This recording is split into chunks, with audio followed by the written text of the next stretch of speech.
Welcome to the Become Who You Are podcast, a production of the John Paul II Renewal Center. I'm Jack Riggert, your host. Thanks for joining us today.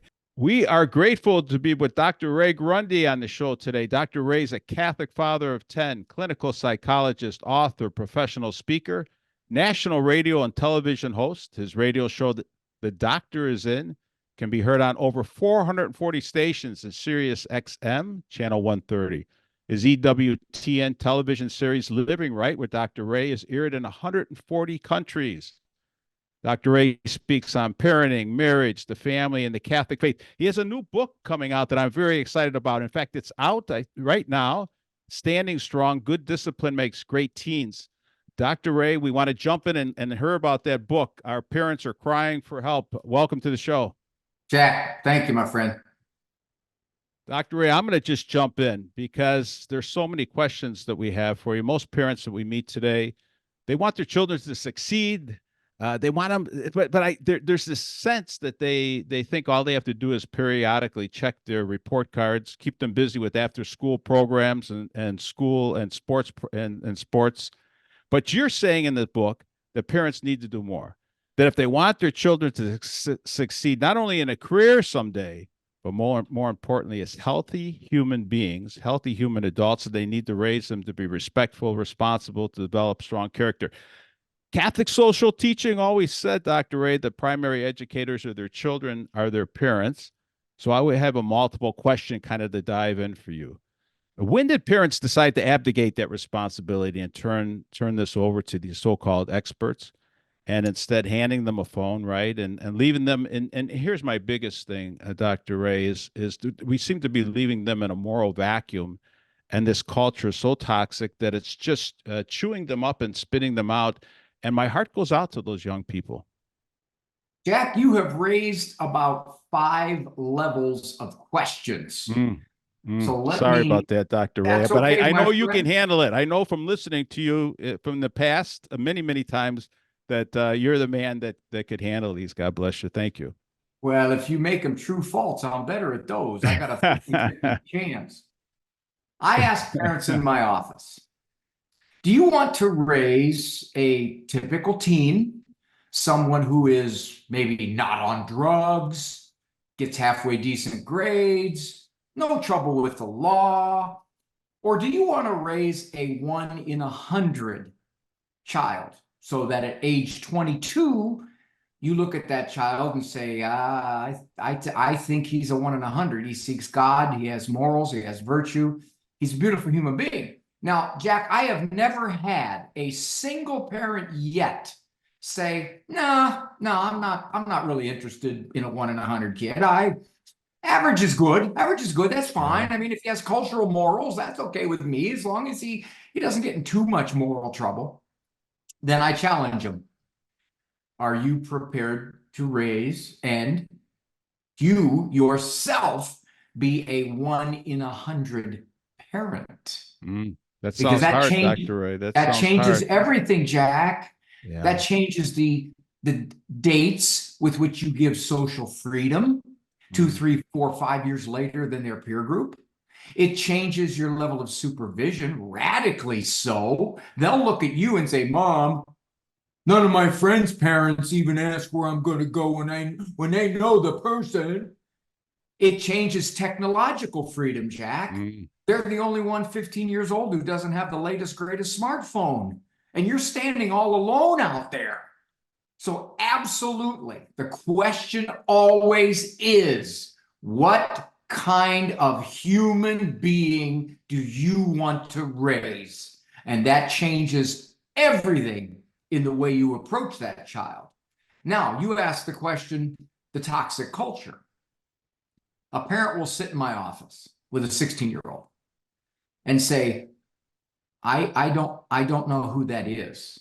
And Dr. Ray, let's back up just 1 second here, because tell them a little bit about your office and your practice and these families coming in to see you, right? And so you're seeing this on a day-to-day basis. So talk to us, why you're going forward here. When we push this off to the experts, we're going to see more and more kids and families in your office just because we're seeing more and more anxiety, depression with these kids. I'm sure this all is tying into what your book is about and what you're talking about here today. My first book, Jack, was a book titled You're a Better Parent Than You Think. Mm. I wrote it nearly 40 years ago. Now, I was in middle school at the time. You understand that. I was in middle school. And it was based upon the fact that the experts, in many ways, have ruined parents. Mm. They've made them second guess themselves. They've made them parent in fear of making some kind of psychological mistake. They've made them question their own authority. They've made them feel like they're just these schleps who are kind of lumbering their way along, and hopefully they won't mess it up too bad. Mm-hmm. And it was so pervasive at that time, Jack. I had just become a psychologist, and it was so pervasive in my office, and it still is, by the way, that I had to write a book on it. And several of my books deal with this, what the experts have done to parents.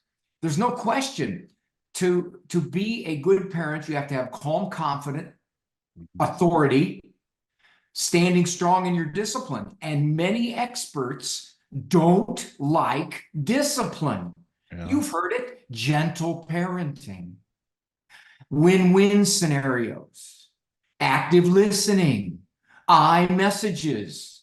All of these things can work, but for most kids, we have to go back to the wisdom of the ages, which is the parent is in charge, the parent is confident in their authority, and the parent will stand against the culture often. As I said, I'm a clinical psychologist, so I still see folks. I'm not just a media shrink, here, Jack. Yeah. And a parent will be sitting in my office with a 16-year-old. Okay. And they'll lament. I don't know who that child is. We didn't raise him that way. And I will say to them, I believe you. However, you probably underestimated the power of what did raise him that way. Yeah. The media, the music you let him listen to, the games on the computer you let him play, the smartphone that he's had since age 11. All of these things shaped who he is. And he now looks at his mom and dad as though you're some kind of Neanderthal throwback that I got stuck with of all the people I could have got as parents on this earth. And I see that constantly, Jack. By the time they're 16, I mean, this is difficult for a parent because when you tell them that, they're going to realize that, oh my gosh, I could have done much better. At the age of 16, I imagine you start these disciplines at 16. You're a little behind the 8 ball here. What age? I mean, I would think that this is something that we need to start right off the bat when kids are really young, instilling virtues and values. Is your book going to help this parent that's got that 16-year-old in their office now, Dr. Ray? I mean, how do we come back and recover from that as a parent? Because, a lot of parents I speak to, the same situation as you. They're coming to us saying, look, I could have done better with this. I didn't instill these values. I didn't bring them to church on a regular basis. We're not praying together as a family. All these things are producing children that are disengaged, not only from their own hearts, but certainly from their marriages and their families. Can we recover? Can we recover from that? Of course, prayer and grace we're going to have to do. But in your professional opinion. The book is a Q&A book, Jack. It has 70 questions, the most common ones that I get from parents, dealing with discipline, dealing with confidence, dealing with the culture. One of the exact questions is what you just said. Is it too late? The parents will come in and they will say, okay, I look back on the way I parented. I realize I need to make some changes. Is it too late? And my answer is this. The later it gets, the harder it gets. Yes. However, you can never say it's too late. You have to say, even at age 16, I need to make some changes, and it could get rough. This is a kid who's going to say, what are you doing? Changing the rules now after all this? What is going on here? You realize the way I've been talking to you the last 4 years, and now you're going to hold me accountable for my mouth? Mm-hmm. But I tell the parents, if you're drinking spoiled milk, you immediately stop drinking it. You don't say, well, I'll just kind of sip it a little bit and maybe it'll taste better in time. No, you have to do an about face as best you can. And even, Jack, even if it is quote unquote too late, and that this child will now have to learn at the hands of the world, you still be able to say to yourself, when I realized I needed to make some changes, I did. Mm-hmm. Yes. So you have a number of different tips in there. So can you give us a little idea on how this is broken down? Because I was reading 4 tips on you enjoy your kids' teen years, which is a good thing. So you're talking about bonding here probably at some point, right? I mean, when you start to hopefully have these discussions with your child, you're sitting down with them, maybe for the first time in a long time, Dr. Ray, and putting the phones down and saying, look, we have a problem here, and as a parent, I probably let you down. And now I have to recover from that. I mean, there has to be, even when a teen gets upset, say, there has to be some kind of a bonding moment, something in the back of a teen's mind that says, maybe even, hey, finally, my dad and mom are starting to pay attention to me crying out in pain over this. I'm going to love you no matter what, son. Mm, But I realize now I've been doing some things that aren't fair to you and mm, aren't fair to me. And I need to do something differently. yeah. For example, son, I don't talk to anybody on this earth like I talk to you disrespectfully. And you don't talk to anybody on this earth like Mm, you talk to me disrespectfully. that's a great point. We have a new house rule. From this point forward, anytime you're disrespectful at all, anything, rolling of the eyes, huffy sighs, whatever, dad, you're lame, whatever. It's going to be an essay. It's going to be a handwritten essay. And that essay is going to be the length I decide on the topic I decide. Now, here's what happens, Jack. The longer this has been going on, the more likely the kid's going to look at the parent as if to say, you're clueless. I'm not going to do that. Where'd you come up with this one? You've been listening to some shrink? Mm-hmm. Okay, now here is this is an example of one of the techniques I offer in the book. And this is probably the single biggest technique of at least getting some of your authority back. Until you get the essay, which is longer now because he couldn't shut his mouth the first time through. Yeah. He's on one of my clients called blackout. Blackout is total cessation of all perks and privileges. And that's a lot. That's dessert. That's any kind of technology. That's friends. That's outside. That's favorite sweatshirt. That's money supply. That means he packs his own lunch for school until you get the essay. Mm-hmm. Now, most of the time, kids aren't so far gone that they will respond within a day or two. I had one guy, it took 7 days. He was 14 years old. His parents had let him totally out of control for a long time. They did this. It took him 7 days before he finally realized, okay, I'm going to write the essay because I don't want to be on blackout all this time. That's one technique. Here's another technique I'd give dads. Dads in particular, Jack. The people listening to you right now are probably those folks who want to raise that 1 in 100 kid. Yeah. They want to establish morals, virtue, God-seeking. So their standards are higher than the culture's. They are. What they want to impart to their children is a level way above what the culture is doing right now. Mm-hmm. So the kids look at this and the kids see, what is this? You are way out of the norm here. You're not in sync with any of my friends' parents. I tell the dads, if you're going to have high standards, you better have high love And that love, the best way it's going to manifest itself is in affection. Don't let the child dictate how much affection you're allowed to give, Mm. especially in public. Small scenario, Jack. When my son was 17, he played basketball at high school.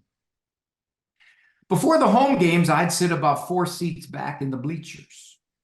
When there was a break in the action, before the game, of course, I went down on the floor by the bench, grabbed my son, I hugged him, and I kissed him.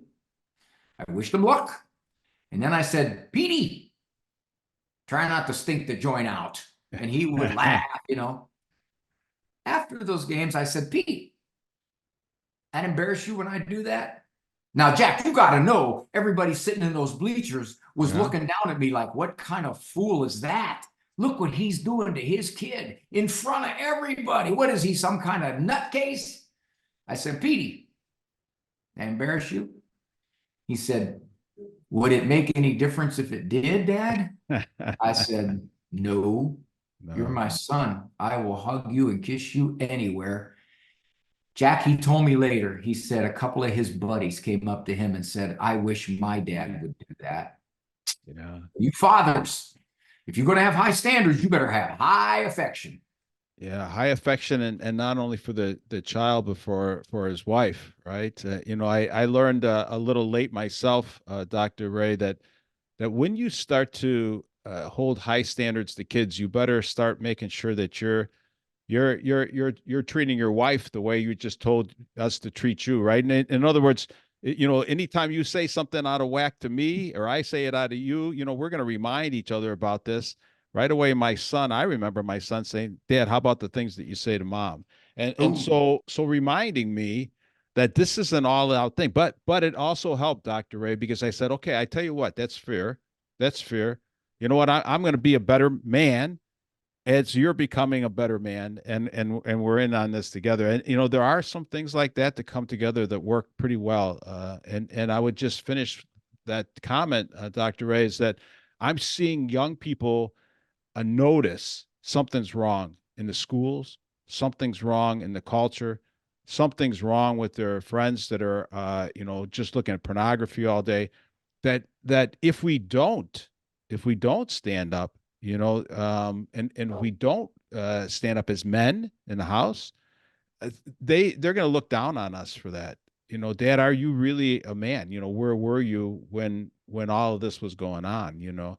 So these are complex things, aren't they, Dr. Ray? But yeah, a lot of it's common sense, but common sense sometimes comes by people pointing things out to you, don't they? there's a chapter in the book, Jack, that reverberates on what you just said. I call it protect. And Mm. I say to the guys, you would never let another human being talk to your wife the way that child talks to your wife. Hmm. Next time you hear her locked into a battle with a kid, don't sit in the Barcalounger in the other room thinking, if I close my eyes, I can't tell which one of them's a 14-year-old. Get in there and protect that woman. That's not just your mom you're talking to that way, son. That's my wife. Now you go up to your room. I'm going to find out what she wants me to do about this. Well, now be careful. You have to make sure you get permission. And Yeah. then I'm going to do more. And I'll tell you, Jack, I cannot tell you how many women tell me they are now the authorities in their homes and the guys are along for a ride. The guys are Disney dad. The guys say, do what your mother says. I do what your mother says. Do what your mother says. Everybody does what your mother says. Yeah. I said, guys, for heaven's sakes, be a man about this. That doesn't mean you kick the door down with your jack boots on and tell your son, I'm back and I'm ticked, punk. No.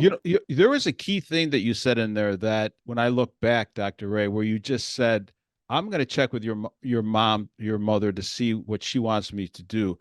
That could have slipped by people, but that's important because I think as men, when you finally, when the lid finally comes off, the anger can come out and you can overdo the anger to the point where I remember times when my wife started to then protect in the middle of this, protect the kids because I went off too hard.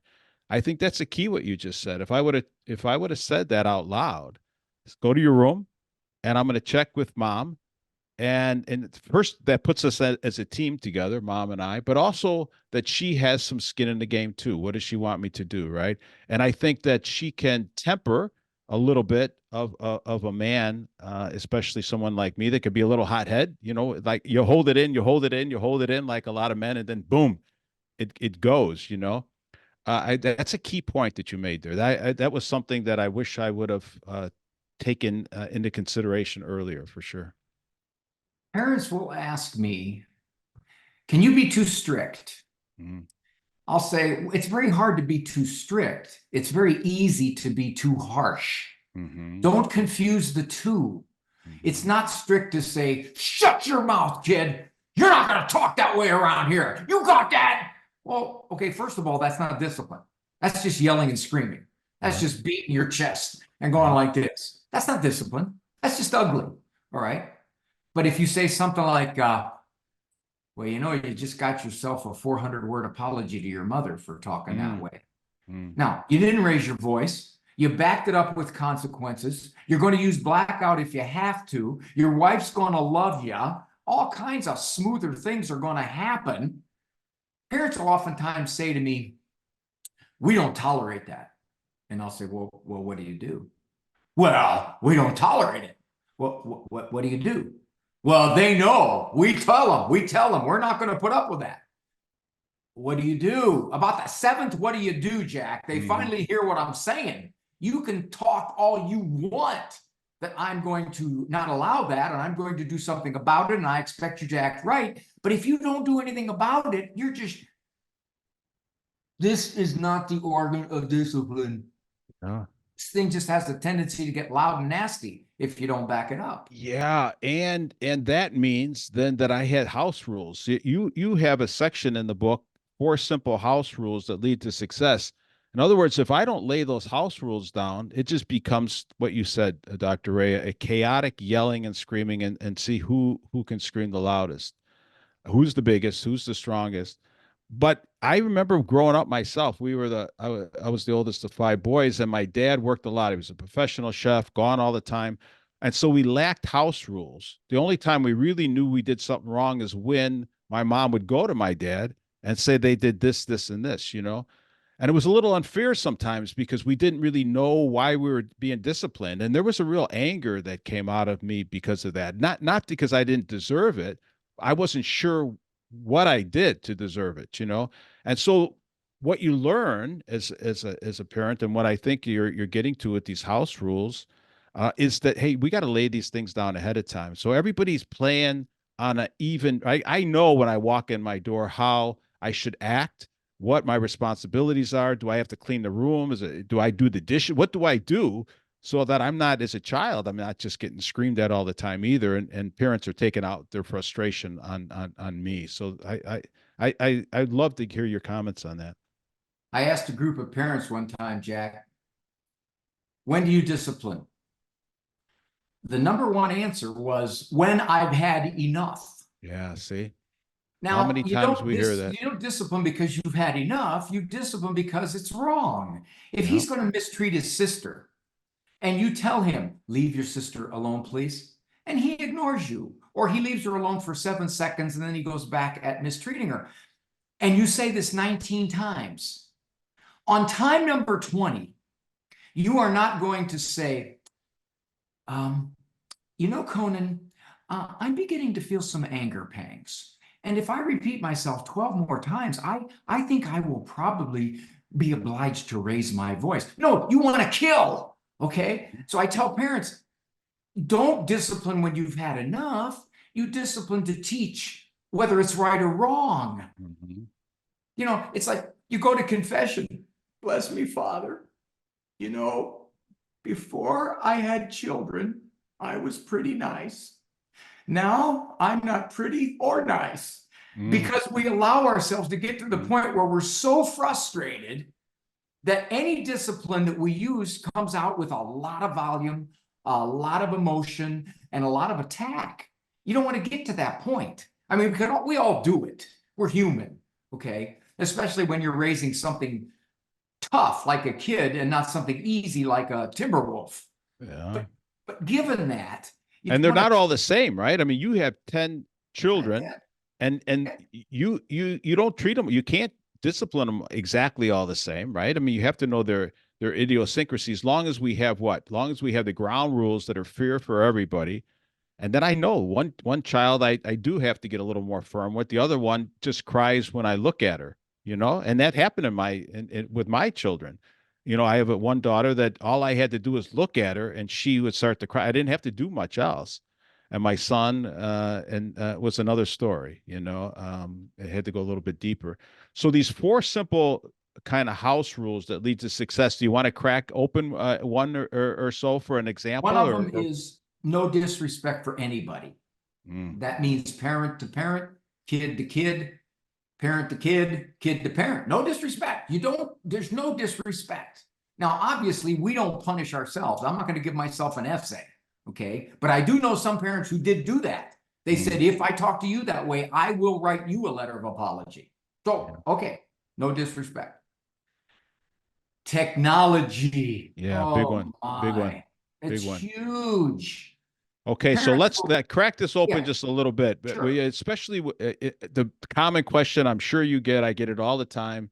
What do we do about these phones? What do we do about the internet in the house? How do we handle that? Parents ask me, Jack, what's the one thing I can do? The one single thing I can do that will most sabotage my parenting?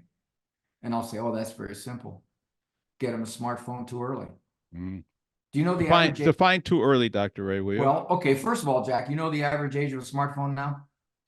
I Too young, too Nine young. to 10. 9 to 10. Now Mm, keep in mind, this is the universe mm-hmm, in this 10-year-old's mm. hands. He can see anything, go anywhere, talk to anybody, any kind of sewage, any kind of danger right here in his hand. Now, if you hold out till your kid is 13, you're going to be in the bottom probably 5%. All right. Now, first of all, I tell parents, you realize the strength you got to have to be in the Yes, bottom 5% because yes. everybody's going to question you. Yeah. Everybody. That's how they communicate nowadays. You know that? He's got to have friends. How's he going to know what's going on? That's exactly. Well, their coach, that's how their coach connects with them. He's got a coach and the coach texts it. That's all the stuff that's off. Well, I got to know where they are. I feel comfortable knowing where they are. So it's a safety factor. All of these justifications. Here's what I tell parents. The age at which that kid gets a smartphone is based on one thing, not chronology, trustworthiness. Mm. Now, and I'm going to say trustworthiness, you start thinking about it at age 15, 16. Mm. If you're worried about a safety factor, get them a flip phone. Get them a burner phone.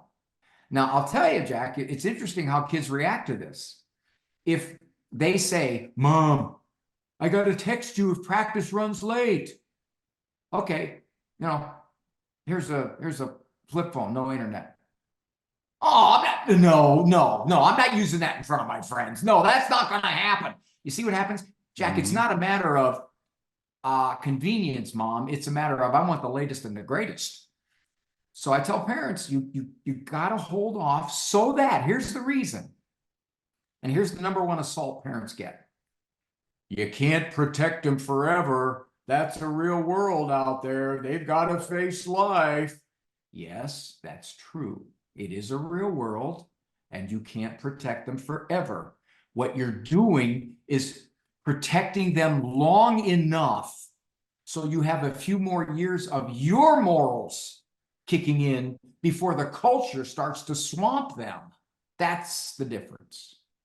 So would you say bottom line, 15, 16? So you're looking at high school. High Oh, yeah. school. Is Yeah. that so? That's as a clinical psychologist, you're saying, look at, I wouldn't give my child a iPhone, a smartphone until they're in high school, at least At 15, least 16, might even be a I sophomore, had junior. one that didn't have one through high school because she Mm, wasn't trustworthy. yeah. Now, when you say trustworthy though, and again, I'm getting back to your 10 kids. If I've got 10 kids and they're going through, school right now, um, I'm playing favorites now though, right? And so how Mhm. do I get over that, Well, yeah, Dr. I Ray? had some kids drive before others. I Did you? had some kids Yeah. driving at a younger age while So their older brother if was I not gave, driving. I'm just trying to talk through this because I know I'm going to have questions. So if I gave my 15-year-old a phone, but my Okay. 16-year-old, I go, you know what?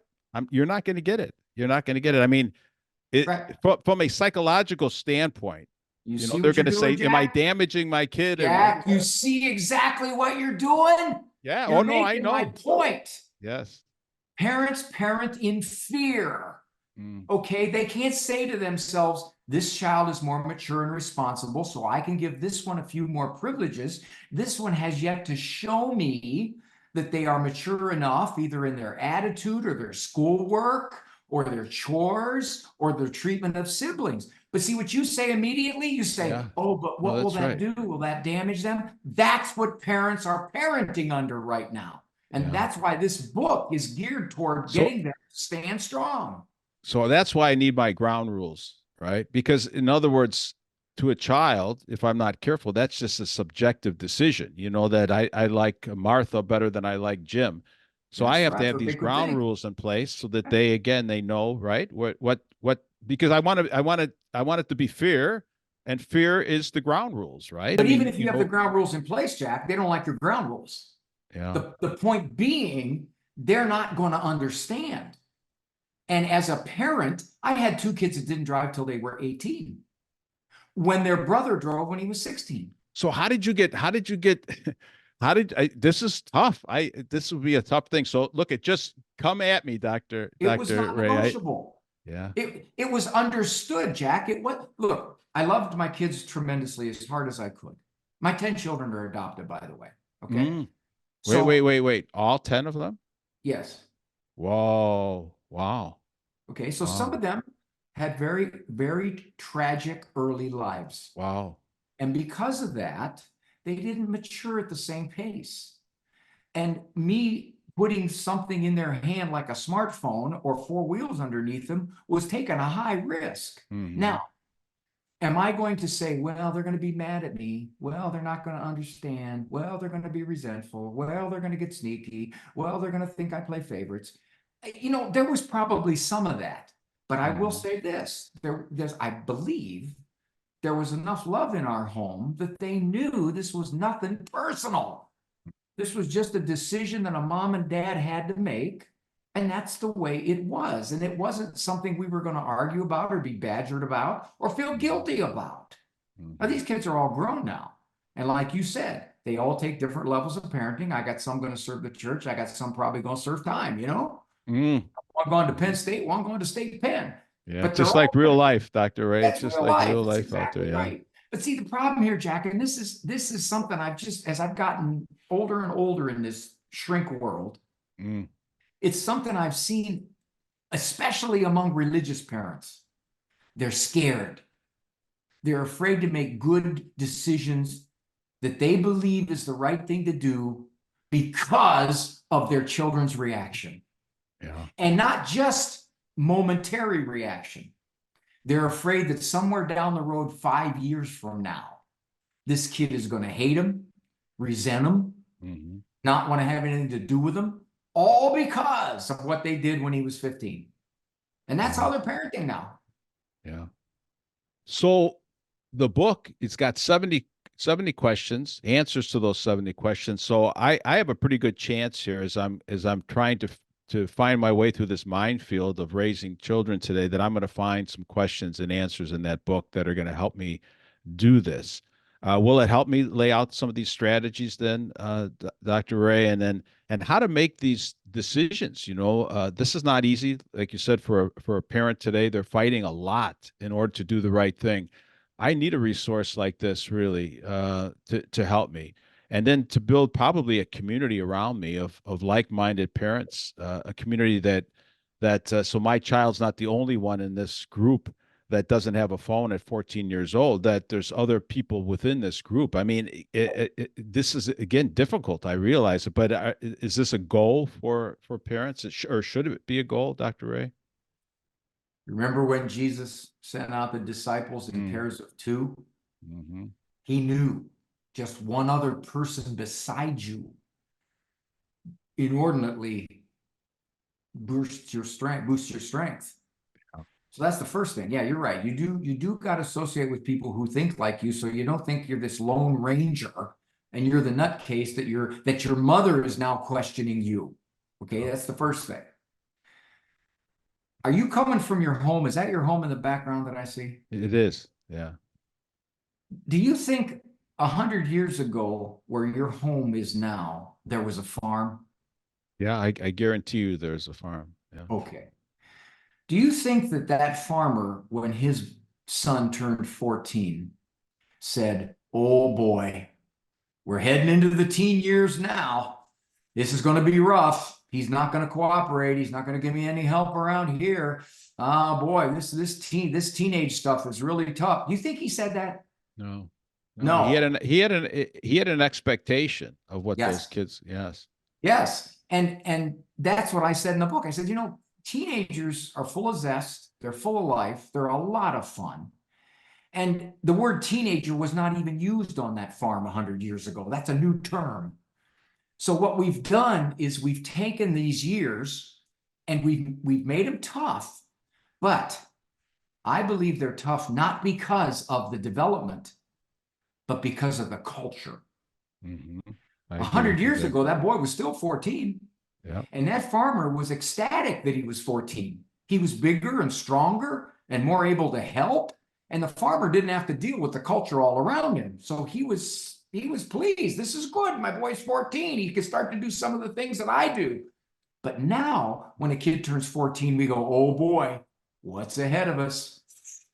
Boy, it's going to get ugly navigating all this," because that's what we do, because the culture, you got to know how to navigate that culture as a parent. I really hit that hard in the book.